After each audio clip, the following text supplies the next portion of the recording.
Is L. Harika. She is my co-teammate. We are studying at KGB Gumalakshmipuram in Bharatpuram, Manyam district. My project name is Generated Electricity Using Rainwater.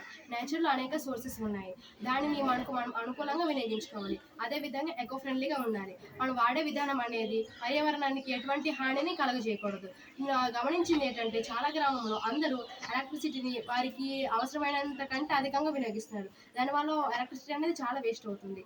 Electricity produce చేయడం కోసం ఎంతో బొగ్గులు thermal power స్టేషన్స్లో వినియోగిస్తున్నారు. దానికోసం ఎంతో కోట్ల డబ్బు ఖర్చు అవుతుంది.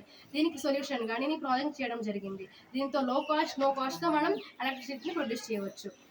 సాధారణంగా వాట్సాప్ నీటి వృధాగా పోతుంటుంది కదా, దాన్ని ఉపయోగించి మనం ఇంట్లో కానీ వ్యవసాయ భూముల్లో కానీ ఎలక్ట్రిసిటీ ప్రొడ్యూస్ చేయొచ్చు.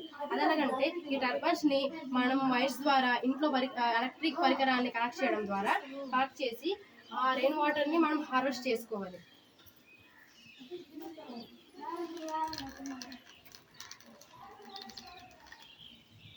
ఈ విధంగా ఈ రెయిన్ వాటర్ అనేది టర్బైన్స్ మీద పడడం వల్ల అది స్పీడ్గా రొటేట్ అవుతూ ఆటోమేటిక్గా ఇంట్లో అన్నమాట లైట్ వెలిగిపోతుంది.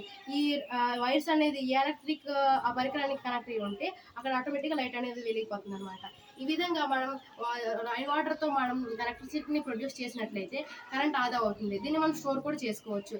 ఈ ప్రాసెస్ అనేది పర్యావరణానికి ఎటువంటి హాని కలుగజేయదు. Thank you.